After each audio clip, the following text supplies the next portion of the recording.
提到北歐國家，給人的感覺就是都很富裕。那其中哪一個最厲害呢？今天咱們就來聊一聊挪威。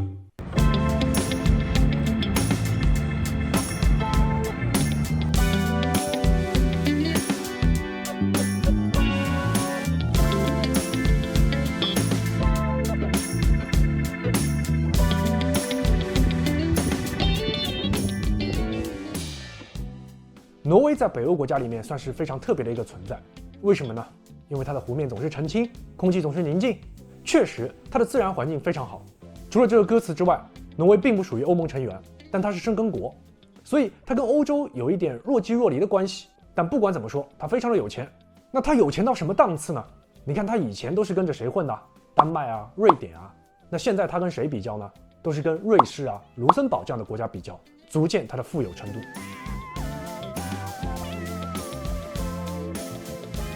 那挪威這個名字，這個國名，你看是歐洲地區表示北邊的，總會有個挪字，那 North、Northern， 它就像挪威前面這個挪，所以字面意思，挪威就像北方的路，確實挪威很北嘛。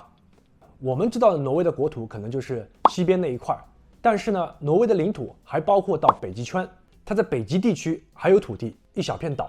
不僅如此，它在大西洋的南部還有一個島，而且挪威也宣稱在南極地區也有它的島。所以挪威雖然感覺像是北方的路、北方的土地，但是它在南邊也有領土。當然這只是一種解釋，也有另一種解釋，在挪威有些地方的語言當中，對挪威這個稱呼也有狹窄海峽的意思。那這也很好理解，挪威有一個咱們國家沒有的地貌，那就是峽灣啊。這個峽灣確實非常漂亮，雖然感官上你可以說有點像三峽的感覺，但是呢，它的形成機理完全是不一樣的。那峽灣呢，就是原先兩邊都是山，上面是冰川，冰川融化之後，山上的冰川呢就自上而下滑落，然後聚集在這个山谷裡面。那靠近海的地方，海水就倒灌，所以形成了一個峽灣。那這些灣都是很深的，所以即使很大的船也可以在峽灣裡面穿梭。整個挪威，尤其是靠海的這一面，幾乎全是峽灣地貌。挪威的總共人口不到600萬，最大城市就是首都奧斯陸。之前說了，挪威是一個非常特殊的存在。咱們把北歐比喻成一家的話，挪威是這個家裡面原先是最沒出息的，存在感最低，都是跟着前面兩個老大哥混。但是現在呢，卻成了最富有的那一個，而且是斷檔式的領先。那這中間到底發生了什麼？咱們簡單來梳理一下。那之前跟丹麥，後來跟瑞典，在1905年的時候，跟瑞典這個聯盟也解體了。那在二戰的時候，挪威自然也被德軍佔領。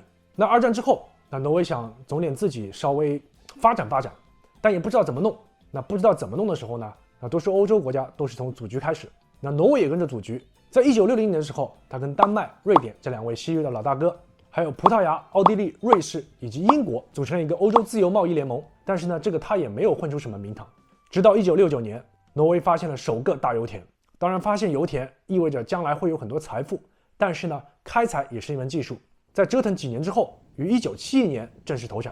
當然，這段時間也沒有閒着，挪威也陸陸續續發現了很多油氣田。那你說不就是發現個油氣田嗎？一些國家或多或少總會有的嘛。那挪威有多少呢？據統計，從1971年到2025年。挪威發現了100多個油氣田，在未來還有70多個油氣田可用於開發和生產。挪威其實是一個資源大國，隱忍這麼多年攤牌了。那它到底有多少能源呢？從人均角度來說，那除了中東之外，人均最高的就是挪威了。OK， 說到這裡，挪威是個資源型大國，但是呢，世界上有那麼多資源型大國，也沒見得像挪威那麼富裕嘛。那挪威到底做了什麼呢？首先，它為了開採這個資源，在1973年的時候就成立了國有公司。所以，挪威現在的油氣都是由挪威國家石油公司開採的，這些資源全是由國有公司來經營。而且，挪威它其實非常不願意去綁定或者說深度綁定某個集團，因為它有2次曾經加入歐盟的機會，大家投票之後都拒絕了。所以呢，它算是非常有個性。當然，它有錢嘛，但是第一次拒絕的時候，它還沒有那麼有錢。那符合這2個特點的一個資源，一個開採有國有公司開採，這些國家也有，但是挪威總覺得跟他們有點不一樣。那挪威還做了什麼？在1990年的時候，挪威就設立了國家養老基金，而這些養老基金的錢哪裡來？幾乎全部由這些石油、天然氣所產生的收入來的。挪威政府組成團隊，把這個錢全部投入海外，它是為了防止國內的經濟過熱。那現在這個基金規模已經達到了2萬億美元。對這個基金的使用，挪威政府也有規定，每年最多可以提取4%作為國家預算，現在已經降為3%。那這個基金是非常龐大的，但是它對於這樣一筆龐大的資金，也有着合理的規劃，而且非常克制。那在2017年的時候，挪威的天然氣生產量已經是世界第7，出口量是世界第3，那本來感觉就是安安穩穩過日子嘛。后来到了2022年，俄烏冲突来了，那对于挪威来说，石油天然气更加不愁卖。2022年之后，90%的石油天然气都出口到了欧洲。那你说他这麼多資源，又是石油天然氣的，他自己不用嗎？都出口掉了啊？對啊，自己就是不用。因為別忘了，挪威還有大量的水力資源，它本國的電力其實水力發電就已經滿足了。挪威現在整個國家將近有2000座水電站，國內將近90%的電力只要水力發電就可以了，其他再用一些風能啊或者化石能源就綽綽有餘了。而且很多電它還用不掉，在它電多的時候，它就出口到歐洲。那如果歐洲的電價比本國還便宜的時候，它就開始進口買進來。所以它的石油天然氣確實都可以賣給別的國家。挪威電車其實非常普及，因為對於挪威來說，公共交通不使用化石能源，全部使用可再生能源是做得到的，甚至說已經快做到了。除了石油、天然氣、水資源，你別忘了挪威還有木材資源，有森林嘛，還有海產品。挪威也是歐洲最大的魚類跟海產品出口國，在世界排名第2。還有航運，條件真的是得天獨厚，老天賞飯吃。所以原先挪威默默無聞，或者說並不富裕，到了20世紀之後逐漸發展，人均 GDP 蹭蹭往上漲。沒想到自己現在成了北歐的榜1大哥，而且更加可貴的是，他對於自己的資源合理的規劃起來，用之於民。所以從這個角度來說，一般我們感覺歐美國家都是資本主義，但是歐洲國家，尤其是北歐國家來說，他們自己所認為的並不是純粹的資本主義，更多是一種混合模式，或者你可以說挪威特色，或者說北歐模式，它是國有跟私有混合在一起的。是不是感覺非常熟悉？國家也會進行一些行政干預，是一種混合制的經濟模式。其實歐洲很多國家都是這樣，甚至有人認為挪威的經濟是中央計劃經濟，在挪威確實可以做到最大範圍的政府兜底。最近不是網上經常會討論這個斬殺線的問題，那對於挪威來說，這個情況就好很多。畢竟高收入、高稅收、高福利，每個人並不是那麼的有錢，貧富差距沒有那麼大，大量的稅收被用來作為社會福利，而這個福利的資金又有着豐富的能源支持，所以這套模式在目前大宗商品、全球經濟的情況下還是跑得通的。挪威自然環境優美，資源豐富，但是這個4季並不是所有人都受得了的，因為挪威非常靠北，有一部分已經在北極圈以內了，所以它有極晝極夜。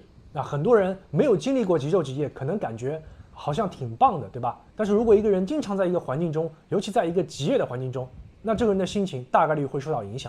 所以北歐給人的一個印象，一方面非常富裕之外，另一個方面好像也特別容易讓人抑鬱，也是受到這個日照的影響。所以挪威的農業可耕地面積非常有限，多數是集中在南部。但是呢，跟整個歐洲一樣，因為大西洋暖流的影響，所以它的溫度並不是那麼低，港口基本都是不凍港，從南到北大部分的草地都是綠油油的，所以挪威的畜牧業發展的還不錯。整體來看，因為挪威的這套福利制度相對而言大家都過得比較平均，整體的社會治安也不錯。當然也有例外，那就是2011年的挪威爆炸槍擊事件。這次事件造成了77人遇害，但是挪威的法律對於這種罪犯是極其寬容的，寬容到大部分國家可能都不理解，而且整體監獄的條件也非常好。那就2011年奧斯陸的這個槍擊事件，兇手即將要到奧斯陸大學讀書，是不是覺得不可思議？那在挪威這個事情就發生了。另外比較受國際詬病的就是捕鯨，挪威是世界上少數幾個可以合法商業捕鯨的國家。挪威對於禁止捕鯨的態度是有點抗拒的，雖然說也出台了很多限制鯨魚數量、種類的規定。那麼為什麼國際上要推動禁止鯨魚捕撈呢？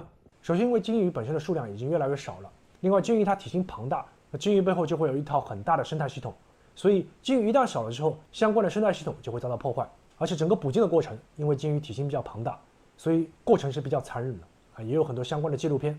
再從另一個方面來說，其實歐洲尤其北歐，那各種保護協會、保護組織非常多環境保護動物保護而捕鯨這個行為恰恰在屬於北歐的挪威存在，那就這一點來說，看起來有點違和。那總的來說，挪威確實是屬於老天爺把飯餵到嘴邊，但是呢，挪威又沒有狼吞虎咽，而是細嚼慢咽，很好的把老天餵給他食材，慢慢品嘗，慢慢吸收。而且挪威整體的景色也很不錯，喜歡徒步的朋友，挪威還有很多經典的徒步路線，當然要注意安全。不過跟丹麥一樣，畢竟是北歐嘛，物價會比較貴一點，用的是挪威克朗。好了，以上就是本期視頻的全部內容，下期再見。